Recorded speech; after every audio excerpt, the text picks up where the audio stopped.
કેમ છે બાળકો? મજા? સરસ રીતે ચાલે છે ભણવાનું?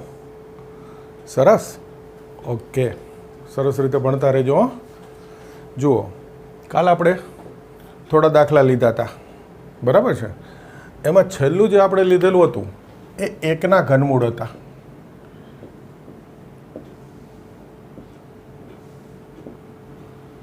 યાદ છે કોઈને? મેં કીધું તું ખાસ તૈયાર કરી નાખજો. 1 -1 પ્લસ √3i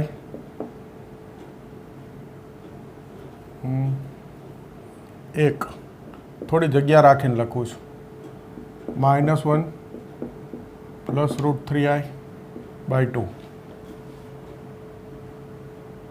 અને -1 minus √3i/2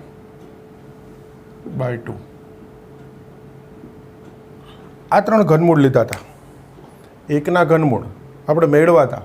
1 -1 plus √3i/2 -1 minus √3i/2 આ ભેગું લખ્યું હતું. જુદું લખાય, જુદું બી છેલ્લે લખેલું હતું, બરાબર છે? હવે જો આજે આપણે ત્યાંથી જ શરૂ કરીશું. આ એક તો બરાબર છે, આને આપણે કહીશું ઓમેગા. હવે આ મારો અક્ષર તમને શું વંચાય મને ખ્યાલ નથી. ડબલ્યુ જેવું દેખાશે, પણ તમારે ઓમેગા લખવાનો. બોલવું એ તો સંભળાય છે ને? તમને સારા અક્ષરમાં લખતા આવડતું હશે. ઓમેગા વાંચવાનો. અને ઓમેગા અને આ ત્રીજું ઘનમૂળ છે એને ઓમેગા સ્ક્વેર કહેવાનું. બોલો, ક્લિયર? એકના જે ત્રણ ઘનમૂળ છે એને નામ આપી દીધા. એક ઓમેગા અને ઓમેગા સ્ક્વેર. એમાં ઓમેગા એટલે -1 પ્લસ √3i/2 અને ઓમેગા સ્ક્વેર એટલે -1 માઇનસ √3i/2. ક્લિયર? આ મેળવાતા ગઈકાલે, નામ આજે પાડ્યું. ઓકે, હવે જુઓ, હું આ ત્રણેયનો સરવાળો કરું. 1 -1 plus √3i/2 plus -1 minus √3i/2. બે લસા લો. -1 પ્લસ √3i. આ બે અહીંયા ગુણાવી દીધા. આ તો એમને -1 આ પ્લસ √3i.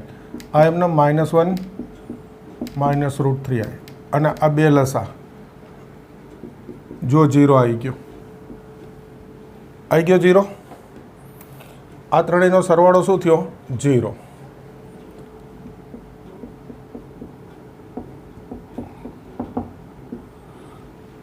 હવે કેટલાક આના ગુણધર્મો લખું છું. એમાં પહેલો જ ગુણધર્મ આ લખીશ. 1 વત્તા ઓમેગા વત્તા ઓમેગા સ્ક્વેર બરાબર 0. આ ખાસ યાદ રાખવાનો છે.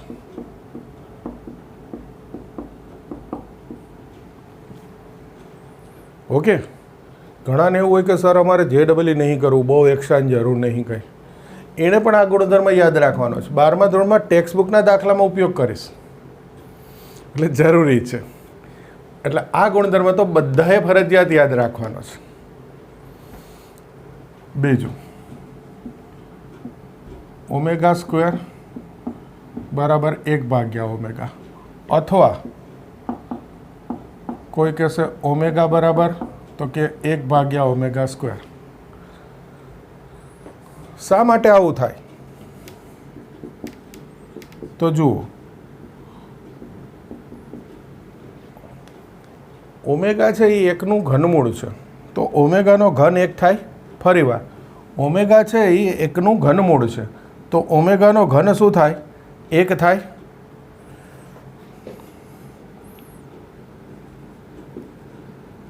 Omega into omega square into 1. અને સીધું એમ કહેવાય કે આ ત્રણ ઘનમૂળ છે એ 1 ઓમેગા ઓમેગા સ્ક્વેર, તો ત્રણેયનો ગુણાકાર શું થાય? 1.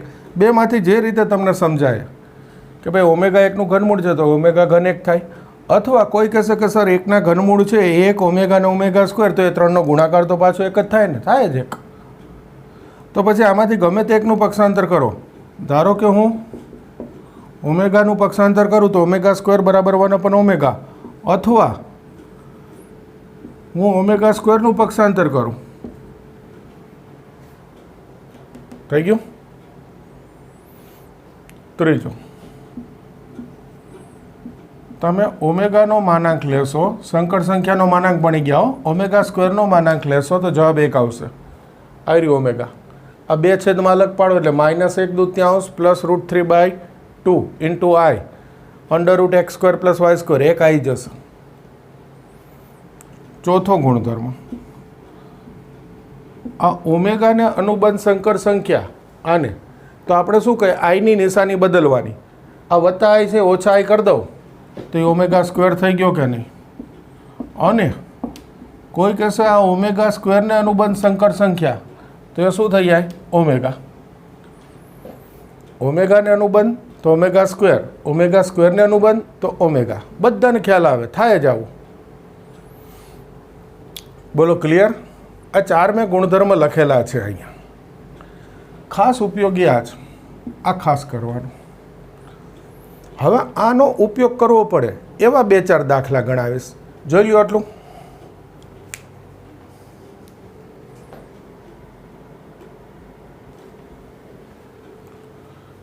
જો રકમ, આજનો ફરી પહેલો દાખલો, a plus IB 1 minus √3i ની 100 ઘાત. તો આના પરથી આપણે a અને b શોધવા છે. જોજો, આ a પ્લસ IB એમ નામ રાખશું. અહીંયા હું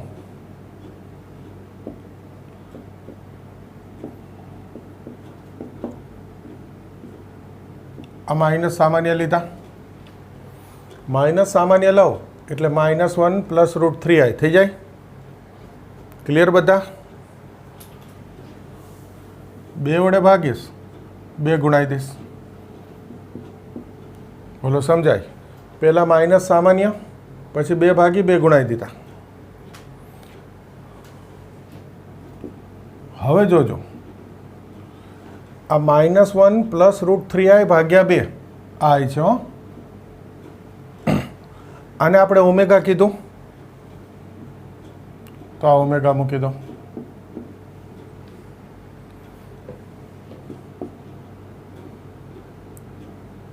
આ 100 ઘાત છે ઓછા 2ની તો એ તો વત્તા થઈ જાય. અને આ ઓમેગાની 100 ઘાત, 2 ઘાત અલગ અલગ લખી નાખી. ઓછા છે પણ 2 કી ઘાત એટલે વત્તા કરી દીધા. આ 2ની 100 ઘાત ભલે રહી. આ ઓમેગાની 99 ઘાત ગુણ્યા ઓમેગાની 1 ઘાત. આપણે સંકર સંખ્યા પ્રકરણમાં આઈ માટે એવું શીખેલા હતા કે આઈની એકી ઘાત હોય ને તો 1 ઘાત અલગ કરી 2 કી ઘાતમાં રૂપાંતર કરવાનું, પછી i² માં રૂપાંતર થાય. ઓકે. ઓમેગામાં ઉલટું, ઓમેગાની જો ઘાત 2 કી સંખ્યા હોય તો 1 ઘાત અલગ કરી એકી સંખ્યા કરવાનું, કારણ ઓમેગા ઘન લાવવો છે. તો આ 100 ઘાત હતી, 1 99 100 થઈ ગઈ. આ 2ની 100 ઘાત, આ ઓમેગા ઘન એની 33 ઘાત. 3 ઘાતમાં રૂપાંતર કરવાનું, કારણ ઓમેગા 1નું ઘનમૂળ છે તો ઓમેગા ઘન બરાબર 1 મૂકવાનો છે. આ 2ની 100 ઘાત, આ 1, આ ઓમેગા. ક્લિયર બધા? 2ની 100 ઘાત આ બાજુ લખી નાખું, 2ની 100 ઘાત. આ ઓમેગા એટલે ફરી પાછી એની કિંમત મૂકી દો કે ઓમેગા એટલે -1 પ્લસ √3i/2. આ ઓમેગા. આ અંદર ગુણાઈ દો 2ની 100 ઘાત તો આ ઉડાડી દેશે. ચલો પહેલાં એ ઉડાડી દો બસ. 2ની 99 ઘાત, 2ની 100, 1 ઘાત બાદ કરી, 2ની 99 ઘાત. હવે અંદર ગુણાઈ દો, -2ની 99 ઘાત √3, 2ની 99 ઘાત i. આ છે a પ્લસ IB. ઓકે, સરખાઈ દો. વાસ્તવિક ભાગ,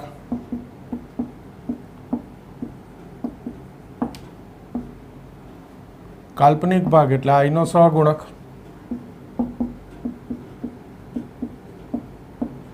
તો ઓમેગાનો ઉપયોગ થઈ ગયો. જુઓ થઈ ગયો સરસ ઉપયોગ. ઓકે, એકવાર ફરીથી બતાવી દો. જોજો, આ -1 પ્લસ √3i/2 હોય તો ઓમેગા મુકાય, એ આપણને ખબર હોય એટલે આમાંથી પહેલાં તો માઇનસ સામાન્ય. માઇનસ સામાન્ય લો એટલે -1 પ્લસ √3i. હવે 2 ભાગી 2 ગુણાવી દીધા તો આ થઈ ગયું ઓમેગા. -ની 100 ઘાત એટલે પ્લસ 2ની 100 ઓમેગાની 100. આ 2ની 100 તો હવે છેક સુધી રહેશે. ઓમેગાના સાદુરૂપમાં ફિક્સ છે કે ઓમેગા ઘન બરાબર 1 મૂકવાનો હોય. ક્લિયર? તો ઘનમાં રૂપાંતર કરવું હોય તો 3ના ગુણાંકમાં જોઈ એટલે આ 100 છે તો 99 1 ઘાત. ટૂંકમાં એમ કહેવાય કે 2 કી ઘાત હોય ને તો 1 ઘાત અલગ પાડી 1 કી ઘાતમાં રૂપાંતર કરી દેવાનું. એટલા 99 1. આ 99 ઘાત એટલે 3ની 33 ઘાત. 33 ગુણ્યા 3 99 થઈ ગયા. ઓમેગા ઘન 1 મૂકી દીધો, કારણ ઓમેગા 1નું ઘનમૂળ. બધા ફરીવાર કહું છું, ઓમેગા 1નું ઘનમૂળ એટલે ઓમેગા ઘન બરાબર 1 મૂકવાનો જ છે. તો આ તો 1 થઈ ગયો. આ ઓમેગાની પાછી કિંમત મૂકી દીધી -1 પ્લસ √3i/2. આ 2 ઉડાડી દીધા તો 100, એમાંથી 1 ગયા એટલે 2ની 99 ઘાત. હવે આ અંદર ગુણાવી દઉં એટલે a પ્લસ ib સામે a પ્લસ ib સ્વરૂપ આવી ગયું સંકર સંખ્યાનું. બંને બાજુથી વાસ્તવિક ભાગ, બંને બાજુથી કાલ્પનિક ભાગ સરખાઈ દીધો, જવાબ આવી ગયો. ખ્યાલ આવે? જોઈ લો.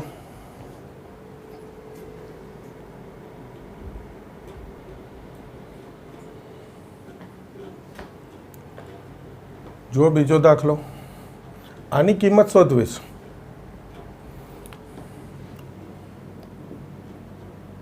-1 પ્લસ √3i, 2 થી ભાગીશ 2 ગુણાઈશ. ઓકે, -1 -√3i, 2 થી ભાગીશું 2 ગુણાઈશું.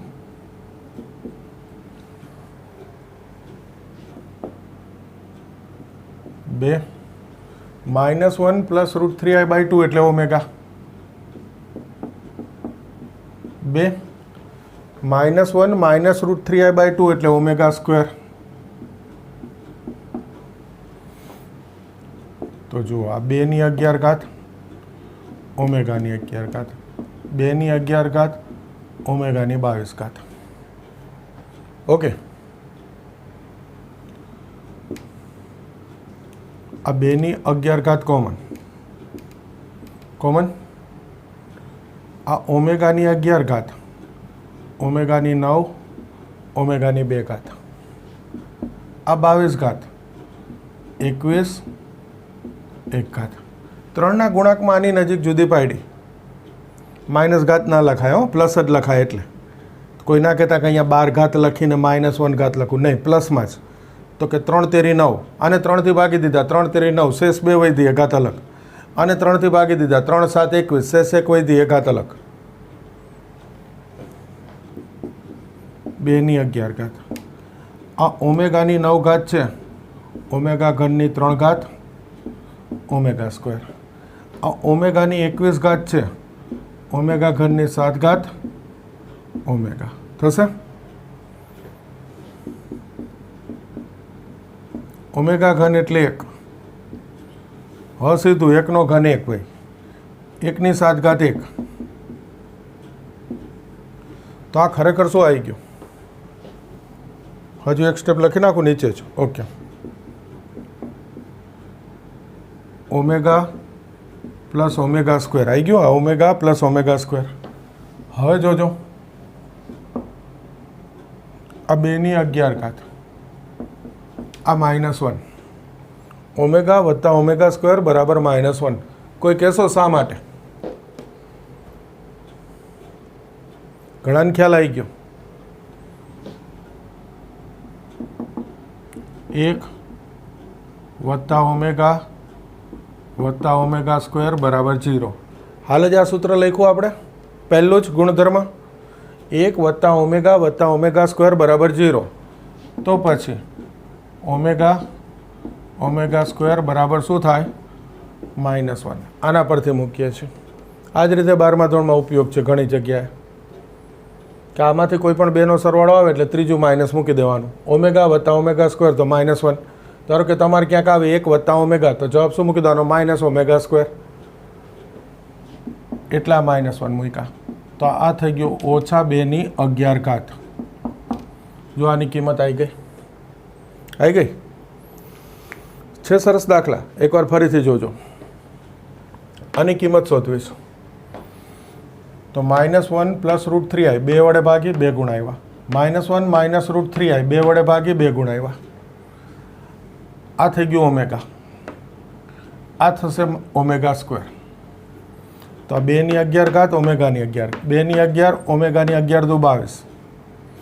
આ 2/11 સામાન્ય, અને આ ઓમેગા છે એને 3ના ઘાતમાં રૂપાંતર કરવું છે તો 11ને 3 વડે ભાગી દેવાય. 3 તેરી 9, 11માંથી 9 ગયા 2, શેષ વધે ઘાત અલગ અને 9 ઘાત અલગ. 3 તેરી 9 એટલે, અને 3થી ભાગો. 3 7 21, 22માંથી 21 ગયા, શેષ 1 વધે એટલે 1 ઘાત અલગ, તો 21 ઘાત. એટલે આ ઓમેગા ઘનની 3 ઘાત, ઓમેગા ઘનની 7 ઘાત. ઓમેગા ઘન 1 એટલે 1નો ઘન 1, 1ની 7 ઘાત 1. તો આ ખાલી ગોઠવી દીધા, ઓમેગા પ્લસ ઓમેગા સ્ક્વેર. હવે આ સૂત્ર 1 વત્તા ઓમેગા સ્ક્વેર બરાબર 0. તો એના પરથી ઓમેગા વત્તા ઓમેગા સ્ક્વેર, આ એક સામે -1, આની જગ્યાએ -1 મૂકી દીધા. આ માઇનસ આગળ ગુણાવી દીધા, તો આની કિંમત આ થઈ ગઈ. આને બી આગલા દાખલાની જેમ અહીંયા બરાબર લખ્યું હોય a પ્લસ bi, a અને b શોધો, તો અહીંયા a પ્લસ bi આવે તો a બરાબર -2/11, અને આઈનું પદ નથી એટલે b બરાબર 0, તો બી ચાલે. કિંમત શોધો અથવા આ રીતે a અને b શોધો, બંનેનો અર્થ એક જ થાય. સાદુરૂપ અહીંયા સુધી પહોંચાડી દેવાનું.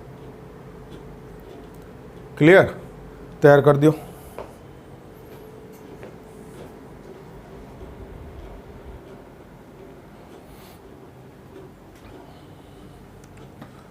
જોજો રકમ. માનાંક z less than or equal to 2 હોય તો માનાંક z -3 ની મહત્તમ અને ન્યૂનતમ કિંમત શોધો. પહેલાં આ રકમ લઈએ. જો રીત શું છે, આ આપેલું છે માનાંક z less than or equal to 2. હવે આગળ ક્યાંક મેં એક જગ્યાએ તમને શીખવાડ્યું હતું કે આ લેસ ધેનનો માનાંક દૂર કરવું ને, એકદમ સરળ. આ જે સંખ્યાઓ એના માઇનસ અને પ્લસની વચ્ચે, માનાંક z less than or equal to 2, તો z છે -2 થી 2 ની વચ્ચે. -2 less than or equal to z less than or equal to 2. આગળ એક જગ્યાએ મેં ક્યાંક કીધેલું હતું, આ તમને ભૂલી ગયા હો, ફરી યાદ કરાવું છું. આ લેસ ધેનનો માનાંક દૂર કરો એટલે આ સંખ્યાના માઇનસ અને પ્લસની વચ્ચે ઓર ઇક્વલ હોય તો લખવાનું, ના હોય તો નહીં લખવાનું. અહીંયા ઓર ઇક્વલ હોય તો આ બે આવશે, અહીંયા ઓર ઇક્વલ નથી તો આ અહીંયા બે નહીં આવે. ક્લિયર? એટલા z આવી ગયો. હવે એમાંથી આપણે જેની કિંમત શોધવી હોય ને લાવવાનું છે, એટલે અંદર z -3 લાવવું છે. શું લાવવું છે? આ z માંથી આ જે શોધવું હોય લાવવાનું. તો કે -3 જોઈએ છે તો 3 બાદ કરી દો, તો બધે 3 બાદ કરવાના. હવે જુઓ, આ -5, આ -1. ઓકે. હવે આનો માનાંક સાંભળજો, સરસ ટેકનિક કહું છું, એક સીધું લખવું હોય પછી રીત સમજાવું. તો શું થાય? તો કે આનો માનાંક જુઓ, -5નો કેટલો થાય? 5. -1નો કેટલો થાય? 1. ઓકે. જો સરસ વસ્તુ બતાવું છું. -5નો માનાંક 5, -1નો માનાંક 1. આવું લખાય જુઓ જોઈએ. 5 less than or equal to માનાંક z -3 less than or equal to 1 લખાય? ના લખાય. ના લખાય ને. 5 થી 1 લખાય, 1 થી 5 લખાય. તો પછી કશું નથી કરવાનું, એક અહીંયા લખી નાખવાનો, 5 અહીંયા. આને હું એવું બોલીશ કે આ બંને ઋણ હોય અને અહીંયા માનાંક લઉં ને, તો આ બેનો માનાંક કરી નાની સંખ્યા આ બાજુ મોટી સંખ્યા આ બાજુ લખાય. પતી ગયું. ક્લિયર? આને સંખ્યા રેખા ઉપર સમજી શકાય. હો, જોજો, આ 0 1 -1, અહીંયા -5, આ +5, આ 2, આ -2, આટલું લખું છું. તમે જુઓ, -5 થી -1 કેટલા છે? હવે આ -1નો માનાંક કરો, શું થઈ જાય? +1 થશે. -2નો માનાંક શું થશે? +2 થશે. એટલે અહીંયાથી શરૂ થયું 1, પછી આ બાજુ જવાનું ચાલુ થયું આ બાજુ. આ -5નો માનાંક +5 અહીંયા આવી ગયો કે નહીં? ટૂંકમાં -1થી -5 એટલે આ -5 થી -1 એની વચ્ચેની સંખ્યાનો માનાંક તમને બી ખ્યાલ આવે. ખાલી પૂર્ણાંક લઈને જોઈ લ્યો. -1નો માનાંક +1, -2નો +2, -3નો +3, -4નો +4, -5નો માનાંક +5. તો કે આ -5 થી -1નો માનાંક લઉં તો શું આવી જાય? 1 થી 5 એ લખ્યું છે. આમાં જે મોટી કિંમત હોય એને મહત્તમ કહેવાય, નાની કિંમત હોય એને ન્યૂનતમ કહેવાય.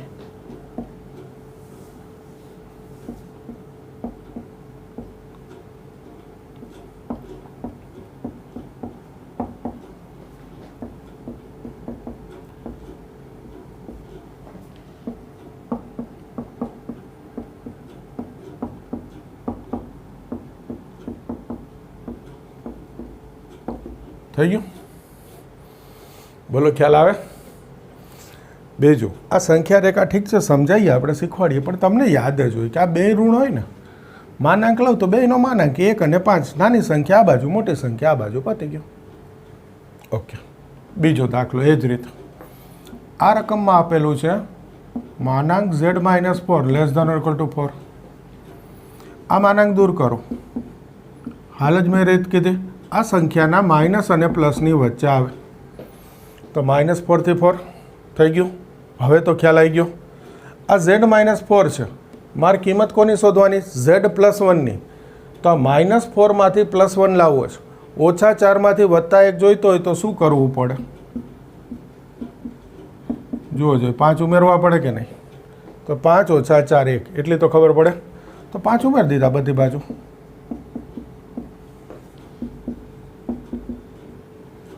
થઈ ગયું? આ 1, આ z+1, આ 9, આનો માનાંક કરી દો. તો આ 1નો માનાંક 1, 9નો 9. ટૂંકમાં ધન સંખ્યાનો માનાંક લઉં તો એનું એ જ આવે ને. એટલે એમ કહેવાય કે બંને ધન સંખ્યા હોય તો સીધો માનાંક લઈ શકાય. આ થઈ ગઈ મહત્તમ કિંમત.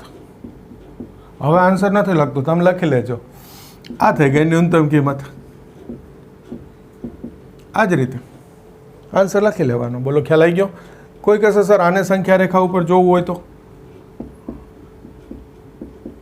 આ 9, આ 1નો માનાંક અહીંયા ઉપર લખું છું 1, આ 2નો માનાંક તો કે 2, આમ જતું જાય. 3નો માનાંક 3, આ 9નો માનાંક 1 થી 9નો માનાંક સીધું કહું તો શું આવે? 1 થી 9 આવે. ખાલી ખાલી લખ્યું છો સીધું જ. બે ધન સંખ્યા હોય માનાંક એમનેમ લેવાય. બે ઋણ સંખ્યા હોય તો માનાંક એમનેમ લેવાય જ. આનો માનાંક 1 ને 5 તો નાની સંખ્યા આ બાજુ ને મોટી સંખ્યા આ બાજુ લેવાય. બોલો, ખ્યાલ આવી ગયો? જો આ બે પછી ત્રીજો લઈએ. સોરી, આ ત્રીજો હતો ને તો આ ચોથો થાય. એ ક્રમનું મહત્વ ના જોતા, દાખલા નંબર. આપણે રકમ જોઈને દાખલો આવડવો જોઈએ.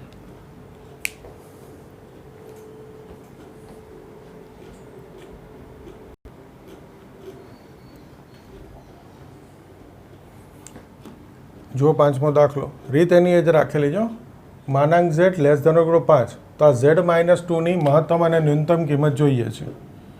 જુઓ, આ માનાંક z < 5, આ માનાંક દૂર કરું. ઓકે, આ સંખ્યાના માઇનસ અને પ્લસની વચ્ચે એટલે -5 થી 5. હવે આ z છે, મારે લાવવાનો z-2, તો 2 બાદ કરી દો.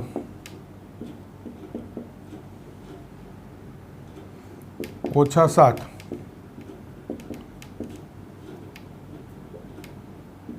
થી 3. હવે આનો માનાંક લો. જુઓ, આગળ બંને ઋણ હતા, એનો માનાંકની રીત શીખવાડી કે બંનેનો માનાંક. પછી ધન થાય એટલે નાની સંખ્યા આ બાજુ ને મોટી સંખ્યા આ બાજુ. બંને ધન સંખ્યા હોય તો એનો માનાંક તો સીધો થાય. અહીંયા ઋણ હોય ને અહીંયા ધન હોય, બસ આટલા જ પ્રકાર હોય. હવે બીજું કાંઈ ના આવે. ઓકે, તો શું થાય? જોજો, આ સંખ્યા રેખા -7, -6, -4, -2, -1, 0 1 2 3 4 ઓકે જોજો -7 થી 3 હોય આ -7 એનો માનાંક શું થશે જુઓ છો ઓહો આ બાજુ આવશે હજુ 5 6 7 આ થશે +7 એટલે અહીંયા આવી ગયો આ -7નો માનાંક ક્યાં આવી ગયો અહીંયા આ -6 એનો માનાંક લો એટલે +6 થશે -5નો +5 -3 -4નો +4 હવે સીધું લખું છું -3નો માનાંક +3 -2નો -1નો 0નો માનાંક 0 તો આ -7 થી -0 સોરી -7 થી 0 ઓકે -7 થી 0 એનો માનાંક ક્યાં આવી ગયો 0 થી 7 આવી ગયો આ થઈ ગયો -7 થી 0 જોઈ લીધું હવે 0 થી 3 આ 0 થી 3 તો એનો માનાંક તો ન્યા જ આવે કે નહીં એનો માનાંક શું આવે 0 થી 3 0 થી 3નો માનાંક 1નો માનાંક 1 2નો 2 3નો 3 0નો 0 તો 0 થી 3નો તો 0 થી 3 જ આવશે તો આ બેનો યોગ જવાબમાં લખવાનો હોય 0 થી 3 0 થી 7 એ બેનો યોગ સીધું એમ કહેવાય કે એમાંથી મોટો હોય અંતરાલ લખાય 0 થી 3 0 થી 7 તો મોટો અંતરાલ કયો 0 થી 7 એટલે અહીંયા 0 થઈ જશે અને અહીંયા શું થઈ જશે 7 આ મેં તમને સંખ્યા રેખા ઉપરથી સમજાવ્યું અહીંયા વચ્ચે પુષ્કળ સ્ટેપ લખવા હોય તો લખી શકાય છે કોઈ જરૂર નહીં MCQ સોલ્વ કરવા માટે છે આ બધું આ મેં સંખ્યા રેખા ઉપરથી સમજાવ્યું હવે ને સીધું કવાયથી આના કાંઈ વગર હું તમને જવાબ લાવી દઉં સાંભળજો આ ઋણથી ધન એકદમ સરસ રીતે ઋણથી ધન એનો માનાંક લઉં તો આ બંનેનો માનાંક કરવાનો 3નો માનાંક 3 -7નો માનાંક +7 આ બેમાંથી જે મોટી સંખ્યા હોય અહીંયા લખવાની અને અહીંયા હંમેશા 0 લખી નાખવાનો ફરીવાર ઋણથી ધન અને જો અહીંયા વચ્ચે માનાંક લઉં તો શું થાય ઋણથી ધનનો માનાંક આ 3નો માનાંક 3 -7નો માનાંક +7 ટૂંકમાં 3 અને 7 આ બેનો માનાંક કરી ટૂંકમાં ધન કરી દેવાના એ બેમાંથી જે મોટી સંખ્યા હોય અહીંયા લખી નાખવાની આ હંમેશા 0 હોય આ માનાંક લઉં એટલે ઋણથી ધનનો માનાંક લઉં ત્યારે આ હંમેશા શું લખવાનું 0 અને આ બેના માનાંક કરવાથી એટલે કે ધન કરવાથી જે મોટી સંખ્યા આવે અહીંયા લખી નાખવાની પૂરું કોઈ સંખ્યા રેખાની જરૂર નહીં પછી તો તમને ખબર જ છે આ થઈ ગઈ મહત્તમ કિંમત આ થઈ ગઈ ન્યૂનતમ કિંમત બોલો ક્લિયર હવે આ જુઓ z+3 less than or equal to 8 આપેલો છે આ માનાંક દૂર કરો 8 -8 આ સંખ્યાના માઇનસ અને પ્લસની વચ્ચે આ z+3 એમાંથી મારે z-2 જોઈએ છે આ +3માંથી -2 જોઈતા હોય કેટલા બાદ કરવા પડે 5 થઈ ગયા z-2 એ તો ખબર પડે તો એનો અર્થ 5 બધેથી બાદ કરી દેવાના છે તો આ થયા -13 આ z-2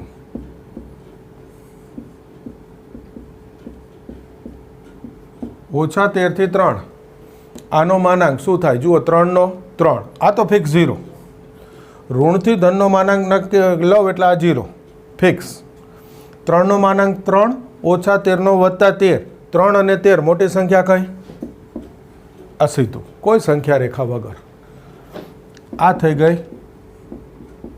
મહત્તમ કિંમત આ થઈ ગઈ ન્યૂનતમ કિંમત જો મેં તમને આ રીતમાં શું લીધું એ કહી દઉં સાંભળજો મહત્તમ ન્યૂનતમ કિંમત શોધવાના આ રીતના એક દાખલા છે એ લીધા એમાં આજે બે સંખ્યા આવે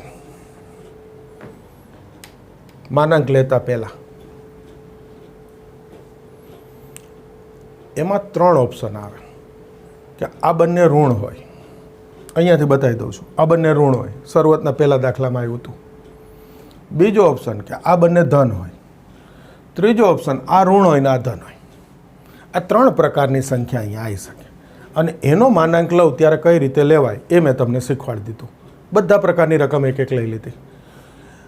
બંને ઋણ હોય તો કે માનાંક કરું ત્યારે નાની સંખ્યા આ બાજુ, મોટી સંખ્યા આ બાજુ, ધન કરવું એટલે અહીંયા જે બે હોય એનો માનાંક એટલે બંને ધન થઈ જાય. એમાં નાની આ બાજુ લખાય, મોટી આ બાજુ લખાય, કોઈ સંખ્યા રેખાની જરૂર નહીં. બંને ધન હોય ત્યારે તો ડાયરેક્ટ જ આવે, એમાં કંઈ શીખવાડવાનું નથી. એક ઋણ ને એક ધન હોય, આ માનાંક લઉં તો અહીંયા 0 હંમેશા ફિક્સ, ન્યૂનતમ. આ 3, આનો માનાંક એટલે +13, એ બેમાંથી મોટી સંખ્યા લખાય.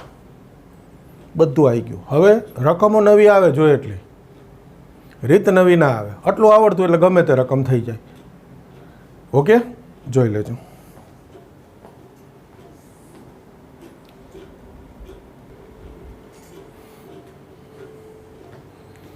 જો એના પછીનો દાખલો, માનાંક z-4 લેસ ધેન માનાંક z-2 નો ઉકેલ ખાલી જગ્યા છે. આમાં ઓપ્શન લખવા પડે એમ હતા, સીધું ન સમજાઈ શકત એટલે મેં 4 ઓપ્શન બી આપી દીધા. ઓકે, હવે જુઓ, z બરાબર x પ્લસ વાય, સંકર સંખ્યા ધાર લીધી. z બરાબર x પ્લસ વાય, માનાંક z -4 લેસ ધેન માનાંક z-2 આ રકમમાં આપેલું છે. આ z એટલે x પ્લસ વાય મૂકી દો.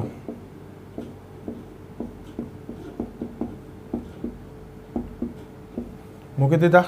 z એટલે x પ્લસ વાય સંકર સંખ્યા. હવે આ માનાંક છે. આગળના લેક્ચરમાં આપણે જોયા છે આ માનાંકવાળા દાખલા કે માનાંકો એટલે શું કરવું પડે, √x² + y² સૂત્ર મૂકવું હોય તો વાસ્તવિક કાલ્પનિક ગોઠવવું પડે. x - 4 વત્તા y લેસ ધેન x - 2 વત્તા y. આ વાસ્તવિક આય વગરનું આયનું પદ, આ વાસ્તવિક આય વગરનું પદ, આયનું પદ ગોઠવી દીધા. હવે માનાંકનું સૂત્ર √x² + y², વાસ્તવિક ભાગનો વર્ગ, કાલ્પનિક ભાગનો વર્ગ, √x² + y², વાસ્તવિક ભાગનો વર્ગ, કાલ્પનિક ભાગનો વર્ગ. Okay, clear? બે બાજુ વર્ગ કરી દો એટલે વર્ગમૂળ નીકળી ગયું. અને આનું વિસ્તરણ કરી દઈશ, x² - 8x + 16, આનું વિસ્તરણ વત્તા y² લેસ ધેન વર્ગમૂળ નીકળી ગયું, બે બાજુ વર્ગ કર્યો એટલે આનું વિસ્તરણ x² - 4x + 4 વત્તા y². તો જુઓ x² y² તો જશે, શું બચે, -8x + 16 લેસ ધેન -4x + 4. 4 આ બાજુ લાવી દઉં, 16 - 4 -4x, 8x સામે વત્તા 8x, તો આ 12, આ 4x, 4થી ભાગી દઈએ તો આને હું લખી શકું x > 3. ઓકે, હવે જુઓ આ ઓપ્શન ના હોય ને, ઉકેલ તો આવી ગયો, ઓપ્શન ના હોય તો આ જવાબ થઈ ગયો. પણ ઓપ્શન હોય એટલે આપણને ખબર પડવી જોઈએ કે આ x એટલે શું છે. તો કે આપણે સંકર સંખ્યા x + y લીધી, તો x એટલે આ z નો વાસ્તવિક ભાગ, રિયલ પાર્ટ ઓફ z આવી રહ્યું. આને કહી શકાય રિયલ પાર્ટ ઓફ z, કહી શકાય. એટલે આ ઓપ્શન આપ્યા હોય તો ખબર પડે કે આન્સર સી થાય છે. ઓપ્શન અનુરૂપ આન્સર શું થઈ ગયો કહેવાય, C. Real part of z > 3. એકદમ સહેલો જ. JEE-માં આ પ્રકારનો દાખલો 1-2 વાર પૂછાઈ ગયેલો છે. આ એટલે એક્ઝેક્ટ આ રકમ નહીં હો, આવી રીતે આ માનાંક હોય, અહીંયા લેસ ધેન ગ્રેટર ધેન કંઈક હોય, ઉકેલ શોધો ને 4 ઓપ્શન હોય આ રીતના. એક્ઝેક્ટ આ પ્રકારનો દાખલો, આ એમ નહીં, હંમેશા એવું જોઈએ પૂછવામાં, આ સ્વરૂપનો દાખલો પૂછાઈ ગયેલો છે. ફરી એકવાર બતાવી દઉં. આ સમતા આપી છે તો આ ઝેડ જોવું એટલે ખબર પડે ને, સંકર સંખ્યા એટલે ઝેડ બરાબર એક્સ પ્લસ વાય લઈ લીધું. આ રકમ છે એમાં ઝેડના સ્થાને એક્સ પ્લસ વાય મૂકી દીધું. હા, માનાંક તો તમને હવે તો આવડે જ છે, એકદમ સરસ આવડે છે કે પહેલાં આઈ વગરનું પદ, પછી આઈનું પદ, આઈ વગરનું પદ, આઈનું પદ ગોઠવી દેવાય. એટલે હવે સૂત્ર મૂકી શકાય, under root x square plus y square, x square plus y square. Work કરવું એટલે વર્ગમૂળ નીકળી ગયું અને આ બેનું વિસ્તરણ. પછી તો સાદરૂપ અહીંયા આવી જાય. અહીંયા આવીએ એટલે ઓપ્શન પરથી ખબર પડે કે આ એક્સ શું છે ભાઈ, તો કે સંકર સંખ્યાનો વાસ્તવિક ભાગ એટલે રિયલ પાર્ટ ઓફ ઝેડ, તો કે real part of z greater than 3. ઉકેલ છે. સરસ દાખલો, જોઈ લેજો.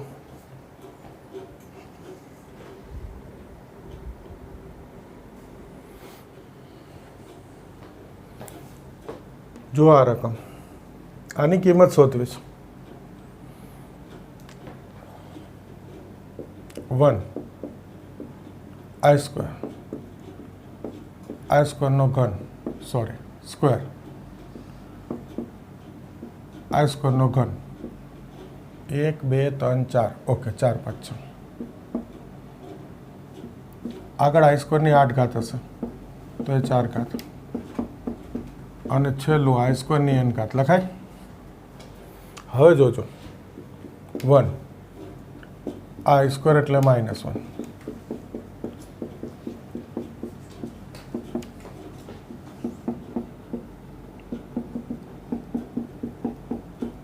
ઓકે, આ 1, આ -1, આ +1, આ -1, આ +1, સોરી,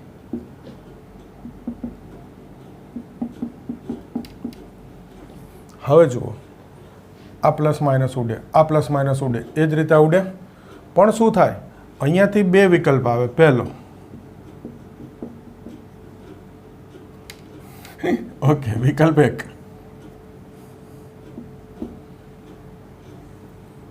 જો n યુગ્મ પૂર્ણાંક હોય એટલે કે આ n છે એ બેકી સંખ્યા હોય, n બેકી સંખ્યા એનો અર્થ પદ બેકી સંખ્યામાં હોય. આ રીતે 2 પદ, 4 પદ, 6 પદ, 8 પદ, પદની સંખ્યા બેકી, તો જવાબ 0 થાય. તો જવાબ શું થશે? 0. કારણ જો 2 પદ હોય તો ઉડી ગયા 0, 4 પદ હોય તો પણ ઉડી ગયા 0. હજી અહીંયા છઠ્ઠું પદ હોત તો એ -1 આવત, એટલે 6 પદ હોય તો 0, 8 પદ હોય તો 1 -1 1 -1 ઉડી જાય, જવાબ 0 થાય. પણ વિકલ્પ 2, જો n અયુગ્મ પૂર્ણાંક હોય એટલે કે કુલ પદની સંખ્યા એકી સંખ્યા હોય, જુઓ 5 પદ હોય તો 2 2 4 ઉડી ગયા, પાંચમો 1 વધે.